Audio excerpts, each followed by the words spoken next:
That's exactly what Hess's law is. We are going to build the desired reaction by manipulating known reactions. Now here comes the fun part. We're going to stack these up and we're going to add them up and hopefully get our desired reaction. So Hess's law is about summation of heat. And so let's say we had two reactions, A going to B and B going to C, and we know the enthalpy changes for those reactions. If we add those two reactions up, the B's cancel and we actually get a net reaction of A to C. Well, let's say that this is the reaction that we were interested in. We could simply add those two delta H values and get the enthalpy change for the reaction that we wanted. That's exactly what Hess's law is. We are going to build the desired reaction by manipulating known reactions. Let me just show you the rules through an example, okay? So first thing I like to do is I want to find the enthalpy change for this reaction, and I like to mark it, maybe put a star by it so I don't forget what I'm trying to build. Okay, and then I've got two reactions. I'm going to label them reaction 1 and reaction 2. So I'm going to build it out of those reactions because I know the enthalpy change. So first thing, let's start with the sulfur. Where do we see sulfur in those reactions? I see it in the second reaction, but I notice I have two of them. So I want to multiply that entire reaction by 1/2, okay? And that is my first rule. Okay, so let me write my reaction down. I'm multiplying reaction number 2 by 1/2. So here it is.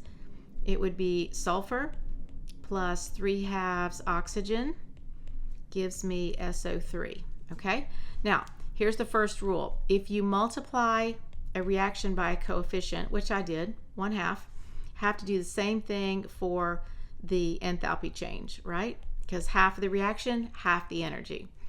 All right, so I've got the sulfur. I'm going to leave oxygen alone because I notice that it is in both reactions. So it'll be kind of hard to get that one right. So it will work out in the end, I promise. Go to the SO2. I see it in reaction number 1, but it's on the wrong side and it has the wrong coefficient. So I'm going to do the second rule. I'm going to reverse the reaction. I'm going to flip the reactants and products over. And at the same time, I'm going to multiply by 1/2 because I only need one SO2.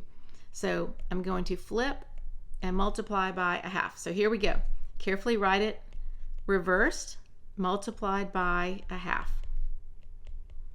And I know it looks weird to have a 1/2 oxygen, but it'll work out in the end. Now, delta H, I have to do the same thing. I multiplied by 1/2.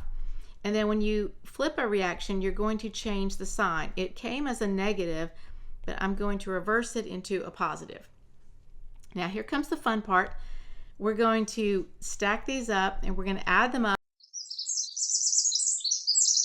So what cancels out first? Well, I see I cancel out SO3. That's not even in the reaction. Let's gather things up. I have a sulfur, and then I have 3/2 minus 1/2, which is 1 oxygen, and SO2. So we did it. We built our desired reaction. Hess's law says we can add up these delta H's, okay, distributing those halves and so forth. Very carefully add those up, and I get negative 297 kilojoules. So that is a nifty way of finding enthalpy change. One more example. Let's see if we can do these rules. All right, this is a big one. I think we can do it. So I'm going to go try to find my ammonia. I see it in reaction 2. I need to reverse it and multiply by 2. So here it is.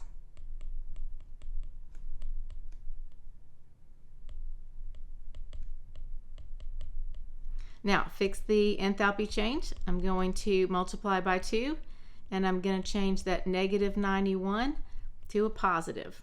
Okay, got that. Oxygen is everywhere. Leave it alone. I'm going to go get the NO. I see it in the first reaction. So stack up your arrows so they stay nice and neat. All I need to do is multiply equation number 1 by a 2. So I'll get 2 N2s and 2 O2s and 4 NOs. Okay, so my delta H, 2 times the negative 180. Okay, last one is water. I need 6 on the right, and I see that I have it in that third equation. I just need to multiply the whole thing by a 3. So I've got 6 waters on the right. Now fix your delta H. Whatever you did to the equation, do to the delta H, multiplied by 3. Leave the sign alone. We only change the sign when we have to reverse a reaction. Okay, this one's going to be fun. Draw the line, cancel things out. Nitrogen's gone, hydrogen's gone. I think that's it. 4 ammonias, 2 oxygens plus 3 more gives you 5, 4 NOs, and 6 waters. Okay, we did it. We matched our desired reaction. Now, add up all the delta H's carefully, and you'll get negative 1628.2 kilojoules. That's a cool way of finding enthalpy change for a reaction.